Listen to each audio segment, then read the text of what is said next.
오늘은 마르틴 루터의 구분으로 10계명의 제 9번째 계명, 내 이웃의 집을 탐내지 말라, 내 이웃의 집을 탐내지 말라라는 계명을 가지고 마음으로 지키는 계명, 마음으로 지키는 계명이라는 제목으로 하나님의 말씀을 함께 나누고자 합니다. 우리 옆에 계신 분들과 함께 인사하겠습니다. 다 잘 되고 있습니다. 하나님이 하십니다. 시작. 다 잘 되고 있습니다. 하나님이 하십니다. 아멘. 다시 한번 믿음으로 선포합니다. 당신은 참 멋진 성도입니다. 오늘도 은혜를 받읍시다. 시작. 오늘도 은혜를 받읍시다. 아멘. 우리 멋진 성도님들에게 주님의 풍성한 은혜와 사랑이 덧입혀질 줄 믿습니다. 루터의 구분으로 제 9번째 계명인 오늘 본문 말씀은 본래 일반적으로는 10번째 계명으로 포함된 내용입니다. 일반적으로 개신교에서는 10계명의 제 10번째 계명에서 21절의 모든 내용을 다 다룹니다. 그래서 사실 루터의 구분은 좀 특별하다라고 할 수가 있겠습니다. 로마 카톨릭의 10계명 부분을 좀 살펴보면 제 9번째 구분은 이웃의 아내를 탐내지 말라로 되어져 있습니다. 이는 21절 오늘 우리가 읽었던 본문 말씀 21절 서두부를 먼저 자른 것으로서 중세 로마 카톨릭 당시에 가장 흔했던 범죄인 음행에 대한 교훈을 강화한 형태라고 볼 수가 있겠습니다. 그래서 21절의 서두의 말씀을 나누었다고 생각하면 로마 카톨릭의 제 9번째 계명 구분 역시도 우리는 좀 이해할 수 있습니다. 그런데 루터의 구분은 조금 희한합니다. 이웃의 집을 탐내지 말라라고 하는 것은 21절 말씀에 이웃의 아내를 탐내는 것 이후에 증언될 뿐더러 더 나아가 제7째 계명에 도둑질하지 말라라는 계명의 내용과 겹치기 때문에 그렇습니다. 우리 21절 다시 한번 높이 올려볼까요? 오늘 본문 말씀 21절입니다. 시작. 내 이웃의 아내를 탐내지 말라. 내 이웃의 집이나 그의 밭이나 그의 던지나 그의 기도나 그의 소나 그의 아니나 내 이웃의 모든 소유를 탐내지 말지니라. 오늘 본문 말씀 21절 말씀을 살펴보면 내 이웃의 아내를 탐내지 말지니라 라고 이렇게 시작합니다. 그러니까 로마 카톨릭은 이것을 9번째 계명으로 구분해도 될 법해요. 더 나아가서 보통의 개신교의 구분이 10번째 계명의 21절 내용의 전부를 포함하는 것 역시도 합당한 구분이라고 보여집니다.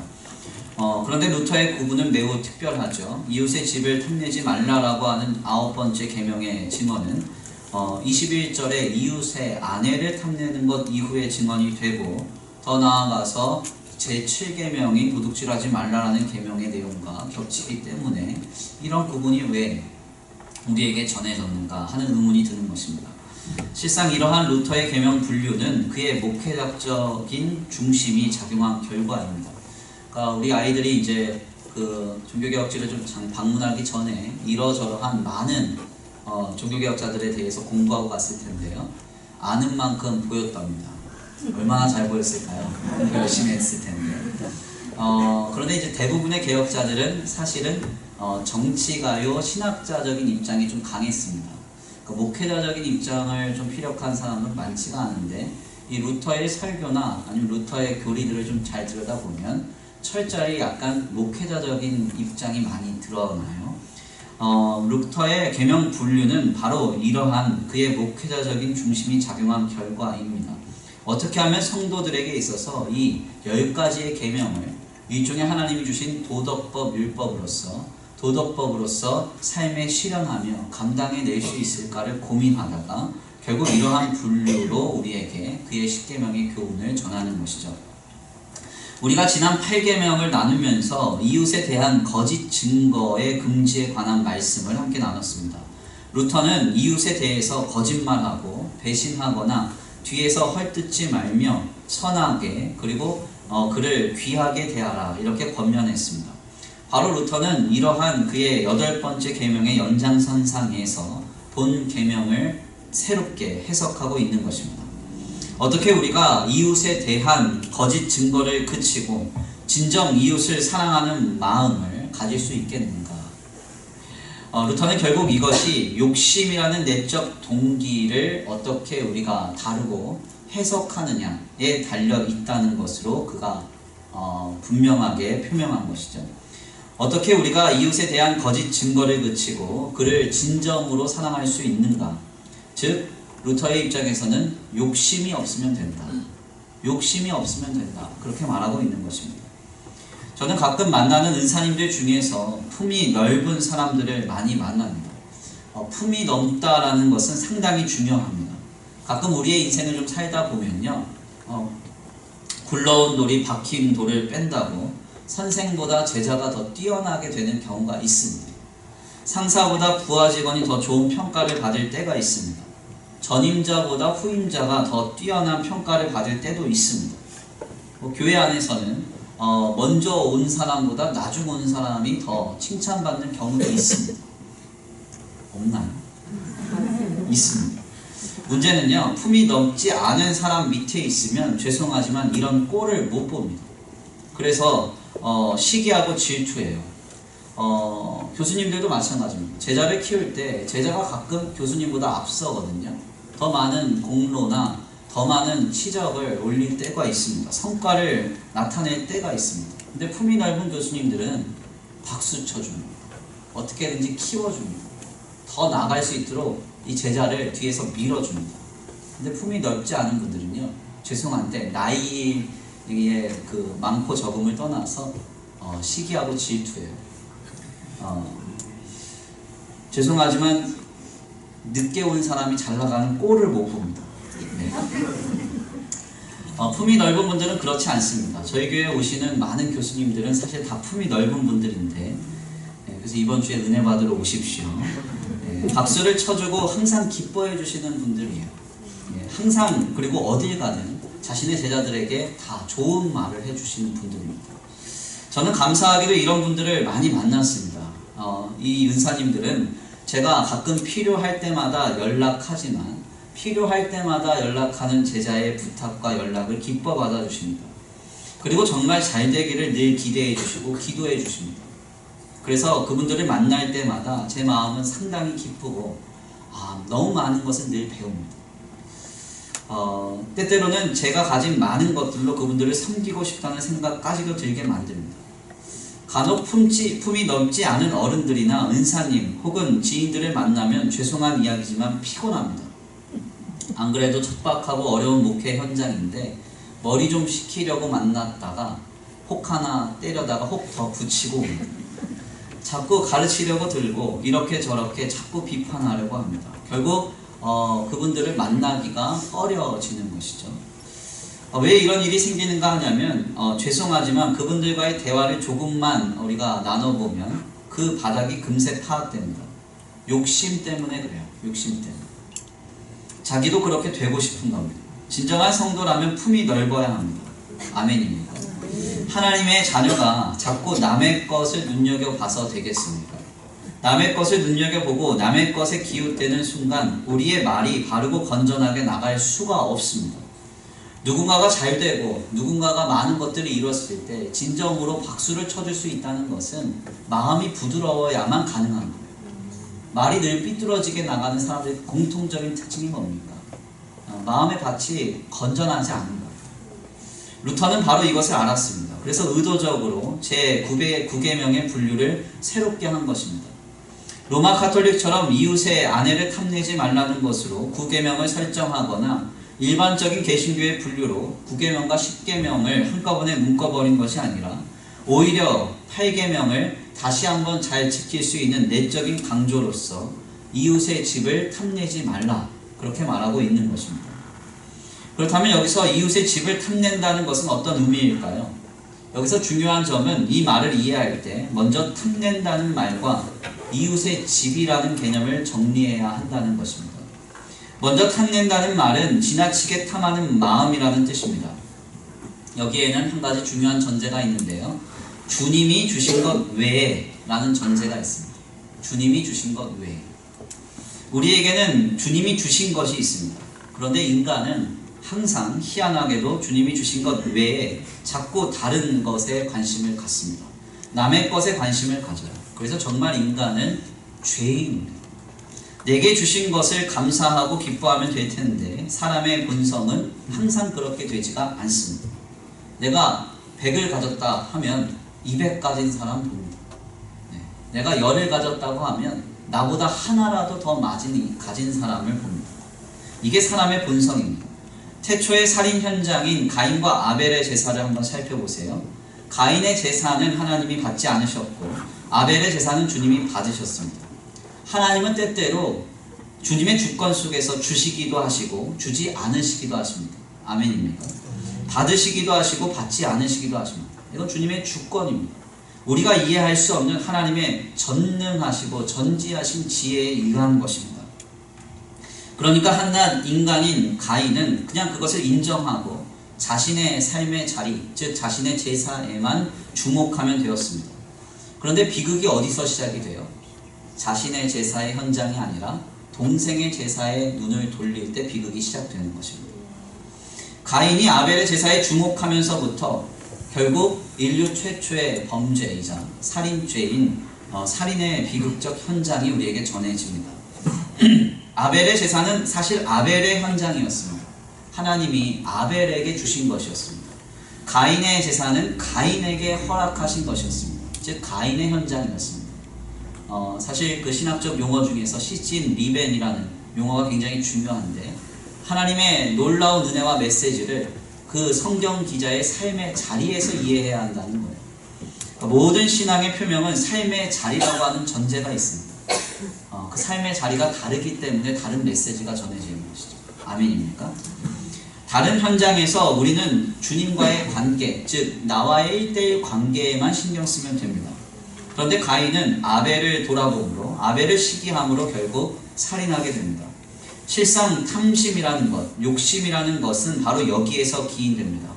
왜 나는 얻지 못하고 저 사람은 저렇게 가졌는가?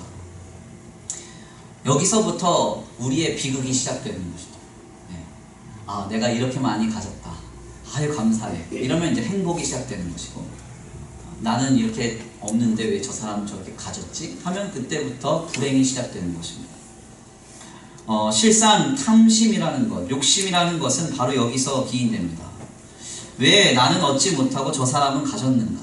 이 의문이 우리를 쥐고 흔들 때 우리는 불행해지고 마음이 어려워집니다. 중요한 점은요, 항상 소유라는 것은 상대적이라는 사실을 우리 잊지 말아야 합니다. 우리는 늘상 누군가를 부러워하며 살지만 죄송한 얘기이지만 여기 앉아있는 우리 모두는 사실 누군가의 부러움의 대상입니다. 아멘입니다. 네. 우리 젊은 세대들 누군가에게는 굉장한 부러움의 대상입니다. 조금 속된 말을 해볼까요? 여러분 미얀마를 가보십시오. 우리 피부색만 봐도 부러워합니다. 정말이에요. 네. 한국말만 쓰는 것도 부러워합니다. 미얀마에서 가장 똑똑한 아이들이 모여있는 양곤대학교를 가보면 한국말을 쓴다는 이유 때문에 인기가 높아집니다. 우리 민규가 여기 앞에 앉아있는데 우리 민규 형제가 양곤대 딱 지나가면 여대생들이 그런 장동건 그런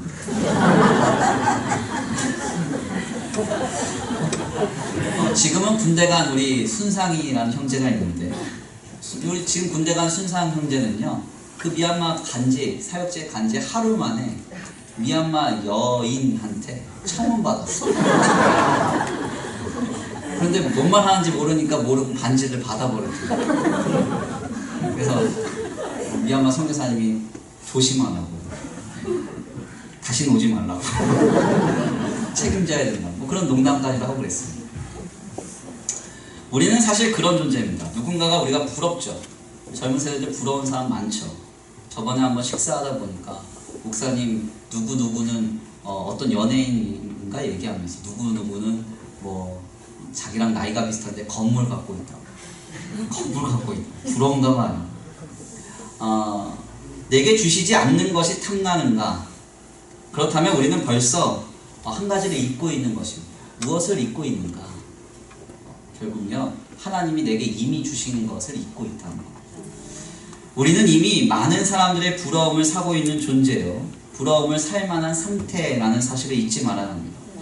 주님은 우리의 그릇만큼 이미 주셨습니다. 그러니까 이미 내게 주신 것에 집중해야지 남의 것을 탐내서는 안 됩니다. 바로 여기에서 이웃의 집이라고 하는 개념이 또한 바르게 이해됩니다. 루터는 이웃의 집이라는 개념에 대해서 이렇게 정리했습니다. 이웃이 정당하게 누리고 있는 직업, 신분, 집, 토지, 유산뿐 아니라 그의 명예와 사회적 모든 관계, 이것이 이웃의 집이다. 여기서 중요한 표현은 정당하게 라는 말입니다. 주님이 이미 내게 주실 만한 것을 합당하게 주셨고 주지 않아야 할 것은 주지 않으셨다는 것을 인정하게 되면 우리의 시야는 넓어집니다. 그리고 한 가지를 분명하게 인정하게 되죠. 그것이 무엇입니까? 바로 이웃의 집은 그들이 그들의 정당한 소유라는 것입니다.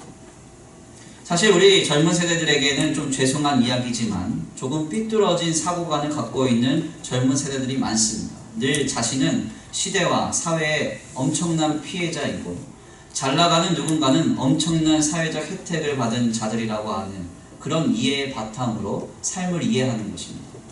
소위 흙수저와 금수저의 논쟁입니다. 물론 타고나기를 잘 타고난 사람들이 있습니다. 그러나 저는 그와 같은 사람들도 이전 세대들에게 있어서 축적된 결과라고 생각합니다. 정말 사회적 악함을 토대로 막대한 부와 영향력을 쌓은 사회적 계층은 얼마 없습니다. 혹여 있다 할지라도 시편 기자의 권면처럼 악인의 형통은 우리가 부러워할 만한 것은 아닙니다. 아멘입니까? 그 외의 사람들은 충분히 인정해 줄 수 있는 넓은 품을 가져야 합니다. 우리는 남의 성취는 비꼬려고 하고 나의 어려움은 과장하려고 하는 경향이 짙습니다. 진정한 성도라면 이와 같은 태도는 버려야 합니다. 아멘입니까? 남의 성취는 인정해주고 나의 어려움은 마땅히 여겨야 합니다. 조금 더 나아가서 좀 더 미안한 이야기이지만 제가 오늘 그 예배를 마치면 우리 청년들과 함께 나눌 교환에 나누어 드린 바대로 이재철 목사님의 그 신문기사 중 일부를 잠깐 인용하겠습니다. 우리가 분명하게 한 가지 알아야 할 게 있습니다. 지난 100여 년간의 한국사를 돌아봐야 됩니다.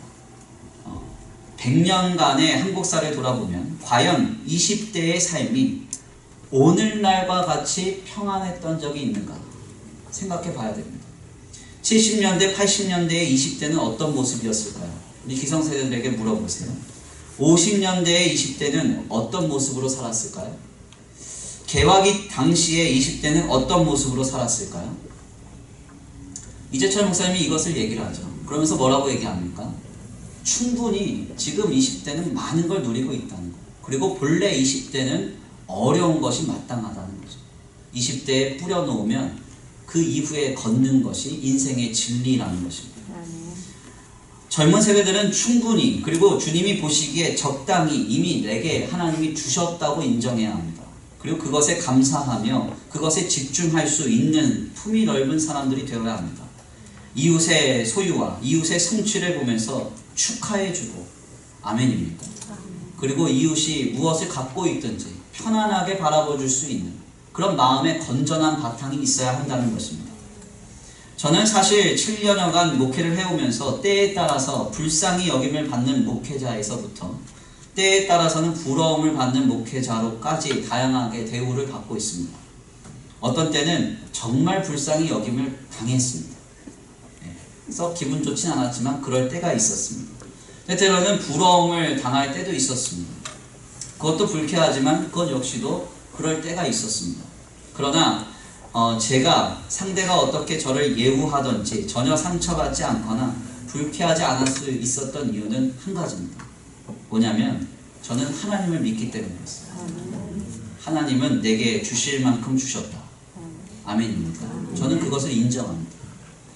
제가 처음 목회를 할 당시에 장년부 교인이 30여 명일 때에는 그냥 제 그릇이 그것밖에 안 된다고 생각했습니다. 그리고 지금은 지금의 정도라고 생각합니다. 더 이상 뭔가를 부러워하거나 남이 이룬 성취를 보고 비꼴 마음 전혀 없습니다. 다른 남의 목회자를 견눈질할 생각도 없습니다. 주님은 준비된 만큼 주신다고 생각해요.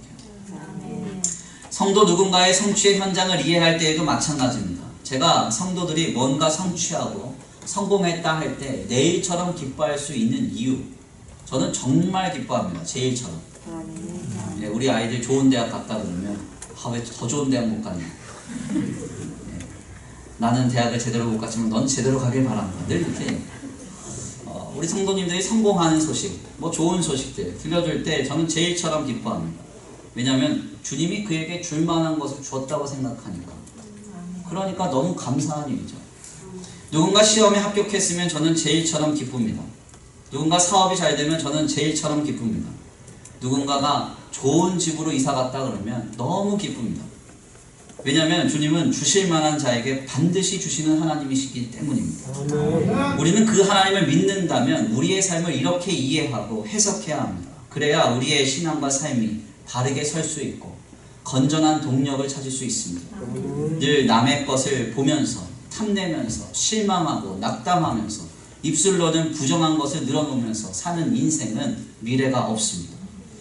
너무나도 안타까운 현실은 많은 성도들과 젊은 세대들이 탐심으로 자신의 미래를 이루려 한다는 것입니다. 그러나 분명한 사실은 탐심으로 미래를 이루면 아무리 큰 성취를 이뤘다 하더라도 선한 결실을 이룰 수 없습니다. 결과가 선하지 못합니다. 탐심으로 이루면 그렇습니다. 저는 그것을 주변에서 너무나도 많이 목격합니다. 돈 없는 서러움에 복받쳐서 장사하고 사업장을 일구어서 자수성가해 보십시오. 과연 그가 돈에 대한 집착과 자신의 성취에 대한 자랑을 내려놓고 바르게 하나님이 주신 소유를 흘려보낼 수 있을까요?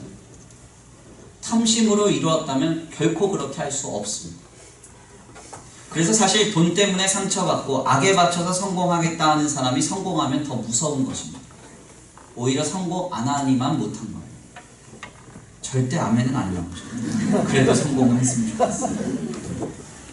저는 이것을 목회자들에게서 분명하게 확인합니다. 목회자에게 접목시키면 딱 맞는 것 같아요. 작은 교회라 무시당하고 서러워서 큰 목회하리라 했던 분들은 큰 목회를 이루고도 건전하지 못한 행보를 보일 수밖에 없습니다. 왜 그렇습니까? 하나님 나라의 비전과 신앙의 가치를 기치 삼아 목회를 이룬 것이 아니라 탐심으로 목회를 이루었기 때문입니다. 당연히 결과는 선하지 않은 것입니다. 아, 목사님 왜 이렇게 갑자기 이렇게 교회가 부흥하고 성장하니까 대우받으려고 그러고 게을러지고 뭐 세상도 하지 않는 이상한 짓을 합니까? 간단하죠. 탐심으로 목회를 시작하면 그렇게 됩니다. 예수 그리스도를 통하여 우리에게 세상이 줄 수 없는 영원한 생명 주시고 우리를 영원한 비참에서 생명으로 옮겨 놓으시고 하나님의 놀라운 역사를 기리고 바라면서 영혼과 생명을 위하여 모든 것을 내어주겠다는 각오로 목회한 분들은 아무리 큰 목회지가 이루어져도 절대 변화되지 않습니다. 변질되지 않아요. 목하는 목사님이 설교 중에 특별히 신학생 세미나 하시면 늘 하신 얘기가 있었습니다.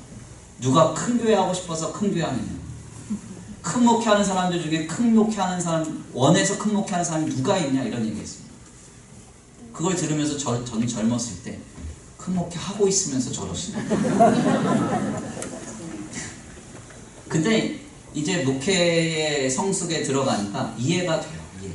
이해가 되더라고요. 아, 그렇지. 하나님 안에서 신실하신 분들의 특징입니다. 탐심으로 뭔가 이루려고 하지 않습니다. 그냥 진정한 본질을 붙들었더니 하나님이 부으시고 채우시는 것이죠. 탐심으로 입신양명하려고 하고 탐심으로 성공하려고 하고 탐심으로 형통한 것은 결코 선한 열매를 맺을 수 없습니다. 이미 내게 주신 것에 감사하고 감격하면서 주님이 내게 베푸신 은혜에 대한 반응으로서 우리 젊은 세대들이 삶의 최선을 다하시기를 간절히 축원합니다. 넓은 품을 가지시고 이웃의 소유를 인정하면서 하나님 내게 주신 것에 자족하면서 감사하면서 최선을 다할 수 있는 거룩한 삶을 이뤄가는 우리 젊은 세대들 되시기를 간절히 축원합니다. 제가 요 근래 가장 좋아하는 말이 그래서 한동일 교수님의 라틴어 수업이라는 책에서 나오는 첫 단어입니다. 라틴어라서 제가 써놨는데 못 읽겠어요. 너무 발음이 어렵네요. 해석을 하면 이런 해석입니다. 내 안에 위대한 유치함. 내 안에 위대한 유치함. 무엇이 위대함을 이루는가? 이 책에 보면 이 모든 원인은 유치함에서 시작된다. 위대한 것. 어떤 성취와 성공, 형통함은요 탐심으로도 이룰 수 있습니다. 그런데 그것은 위대할 수는 없습니다. 위대한 건 유치한 데서 시작돼요. 아주 순수한 유치함이 위대함을 태동시킵니다. 예를 들면 이런 겁니다. 이 땅의 가난함이 해결되길 바라는 마음. 그 마음으로 누군가 사업을 시작합니다. 이 나라가 나로 인해서 잘 살게 되기를 꿈꾸는 기업가의 마음, 나는 예수님이 아니지만 예수님처럼 살고 싶다는 마음, 저에게 이것을 좀 적용하면 이 땅에 이런 교회도 있습니다, 이런 목회자도 있습니다, 이것 한번 보여주고 싶다 하는 그 유치함, 이 유치함이 위대함을 이루는 것입니다. 하나님 안에서 누구보다 높아지고 싶고 누군가의 부러움을 사는 인생, 그 누구보다 많이 소유하고 많이 누리고 싶다는 지나치게 탐하는 마음은 결코 선함과 위대함을 이룰 수 없습니다.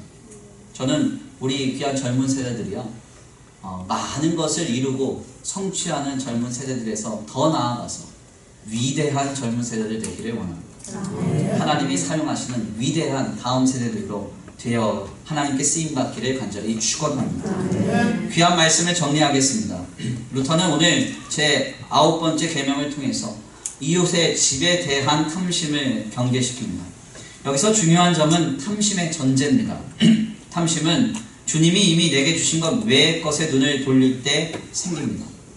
하나님은 전지하시고 전능하십니다. 그렇다면 그분은 이미 다 아시고 이미 내게 줄 만한 것은 다 주셨습니다. 아멘입니까? 그렇다면 지금 우리는 우리의 삶에 이미 주신 것에 주목해야 됩니다. 그리고 남의 것을 존중하고 인정할 줄 알아야 합니다. 바로 그때 우리의 삶에 새 지평이 열립니다. 탐심으로 내 인생의 미래를 감당하는 것이 아니라 이미 주신 것에 대한 감사와 감격으로 모든 것을 감당하며 이웃을 존중하며 나아갈 때 우리의 삶의 미래는 새롭게 준비될 줄 믿습니다.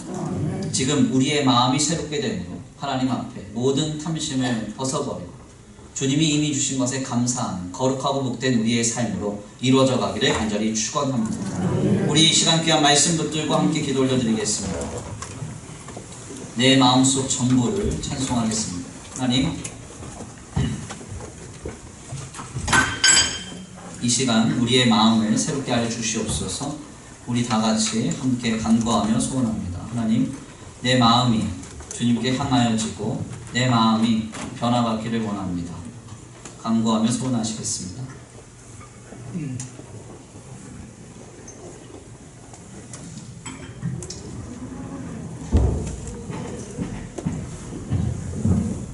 네, 내 마음속 전부를 찬송합니다.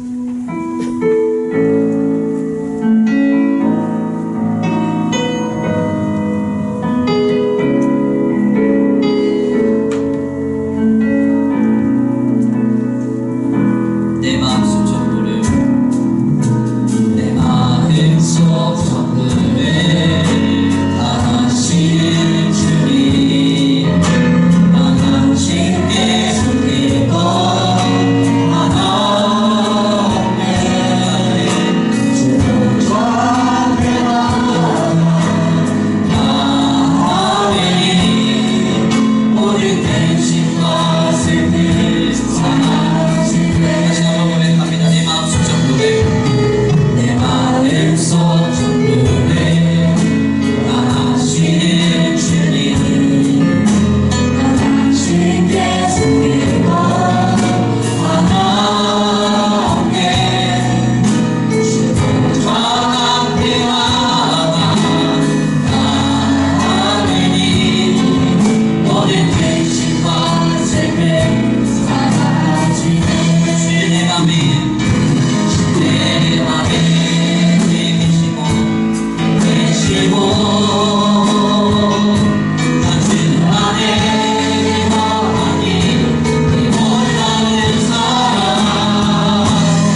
욕심으로 인하여서 우리의 말이 바르지 못하고 우리의 생각이 바르지 못하고 우리의 마음의 바탕이 건전하지 못함을 이루고 있지 않은지 이 시간 우리를 돌아봅니다. 하나님, 주님 주신 은혜로 말미암아 넓은 품을 가지고 아버지 우리의 삶을 이해하며 해석해 나아갈 수 있도록 도와주시옵시고 이웃을 인정하며 하나님 우리의 삶을 성실하게 이미 주신 것에 감사하며 살아내게 하여 주시옵소서. 우리 이 시간 간구하고 소원하시면서 주여 한번 부르시고 통성으로 함께 기도 올려드립니다. 주여 한번 부르시기 기도합니다. 주여 사랑과 은혜가 많은 하나님 감사합니다. 하나님 오늘 이곳을 다시 한번 주의 말씀을 들으며 우리의 마음이 이웃의 힘을 당하고 있지 않은 우리의 마음이 한심으로 걸리고 내 심령이 왜곡되고 내 입술이 왜곡되고 있지 않은지 이 시간 돌아보세요. 하나님, 때때로 아버지 내가 보니 답답하며 불편하며 이렇게 하는 일이 있다 하더라도 하나님 아버지 우리의 마음의 같이 우리의 마음의 같이 새롭게 되기를 원합니다. 우리의 마음의 같이 새롭게 되기를 원합니다. 하나님 주님 안에서 아버지 나에게 풀어가는 이 생기지 않을까요? 나의 성취와 나의 성범에 아버지 그런 마음으로 해석하고 바라보지 않을까 했고 인정하고 존중하며 하나님 앞에 아버지 아름답게 축복하며 인과해 줄 수 있는 하나님 앞에 가기를 원합니다. 하나님 그곳에서 인과해 주시옵소서. 하늘의 능력과 권세로 말미암아 우리의 마음을 새롭게 우리의 중심을 새롭게 하소서. 하늘의 능력으로 새롭게 하소서. 주님 도와주시옵소서. 하나님 내가 아니고서 저희는 마음을 가질 수 없습니다. 하나님을 믿고 하나님을 믿음과 시력이 뜨거워져 주님 내게 주신 것에 만족하고 주님 내게 주신 것을 감격하면서 우리의 삶을 아름답게 살아내게 하여 주시옵소서. 하나님 보시고 인도하시는 주를 기대합니다. 우리의 마음과 우리의 생각과 우리의 중심이 온전히 하나님 우리가 가려지기를 원합니다. 하나님 영과 긍정적으로 생각하고 영과 하나님 하나님께 생각하는 하나님과 마음과 우리의 하나님 마음과 이하니 그렇게 하여 주옵소서. 우리의 마음이 같이 새롭게 원합니다. 우리의 능력으로 우리의 권세로 이 시간 우리가 도와주시옵소서. 내 맘에 계시고 주 안에 거하니 원하는 사랑 앞에 나아가 소리고 거창한 내리는 주의 맘에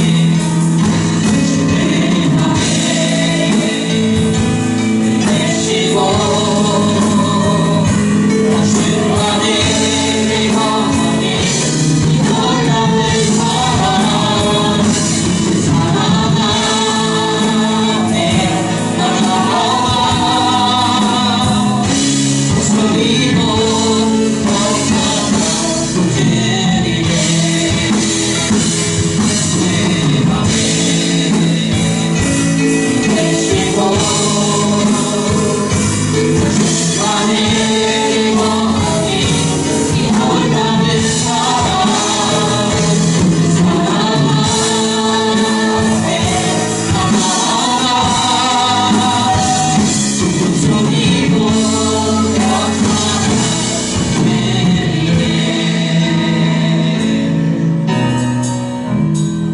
거창한 사랑과 은혜가 많으신 하나님 감사합니다.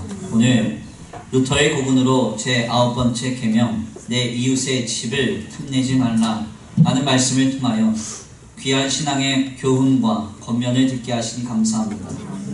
하나님 우리는 어쩔 수 없이 죄인이라 하나님 내게 주신 것에 만족하지 아니하고 늘 우리의 시선을 돌려 내게 주시지 않은 다른 것에 관심을 갖고 마음을 쏟습니다. 주님, 우리가 이러한 인생의 방향에서 벗어나기를 원합니다. 하나님 다 아시고 주님께서 이미 우리를 너무나도 깊이 알고 계심으로 다 주님의 계획 가운데 우리가 확증되었으므로 하나님 허락하신 바대로 이 땅에 우리의 삶에 공급된 줄 믿사오니 주님 이미 내게 주신 것에 감사하고 만족하면서 우리의 삶을 아름답게 먼저 세워 나아가게 하여 주시옵소서. 하나님, 우리가 이웃에 관한 시선을 볼 때에도 부정적으로 비판적으로만 볼 것이 아니라 하나님, 우리가 그들을 인정하며 존중할 수 있는 넓은 품을 갖기를 원합니다. 이해가 되지 않고 때때로는 불쾌하지만 주님께서 살아계시니 합당하게 역사하신 줄 믿고 바라면서 다만 우리의 삶을 하나님 앞에서 힘있게 살아낼 수 있도록 주님 역사하여 주시옵소서. 그로 말미암아 내 이웃의 집을 탐내지 않으며 우리의 말과 생각과 행동으로 하나님 기뻐하실 만한 우리의 삶의 자리를 이루며 살아가게 하여 주시옵소서. 하나님, 특별히 우리 귀한 젊은 세대들을 위하여서 기도합니다. 하나님, 이 땅에서 보여주는 수많은 매체와 수많은 아버지 지식들의 홍수 속에서 우리 귀한 다음 세대들을 하나님 탐심 가운데 지켜주시옵시고 하나님 탐심에 치우쳐서 자신의 미래를 준비하는 인생 되지 아니하도록 주님 붙들어 주시옵시되 신앙에 순결하고 고고한 가치를 붙들고 하나님 나라를 위하여서 하나님 때때로는 유치하지만 때때로는 너무 순결하지만 하나님이 보시기에 아름다운 모습으로 우리의 삶을 세워나갈 때 우리 다음 세대들을 통하여 위대한 삶의 역사가 이루어지게 하여 주시옵소서. 도우시고 인도하실 줄 믿습니다. 오늘도 주일 오후 예배까지 하나님 앞에 올려드리고 돌아가는 발걸음 안전히 거하게 하시고 한 주간의 삶을 영위하면서 하나님 많은 것을 성취하는 삶이 아니라 주님 보시기에 위대한 삶으로 위대한 교회됨의 삶으로 살아가는 거룩하고 복된 성도가 되도록 주님 붙들어 주시옵소서. 도우실 줄 믿고 감사함을 올려드리오며 사랑과 은혜가 많으신 우리 구주 예수 그리스도의 이름으로 감사하며 기도 올려드립니다. 아멘. 이제는 우리 주 예수 그리스도의 은혜와 성부 하나님의 극진하신 사랑하심과 성령 하나님의 내주 교통하심이 하나님 안에서 주님을 향한 순수한 마음을 가지고 우리의 삶에 이미 주신 것에 감사하고 만족하는 아름다운 삶을 통하여 위대한 신앙의 여정을 걸어가기로 결단하는 모든 성도들 머리 위에 이제로부터 영원토록 함께 있을지어다. 아멘.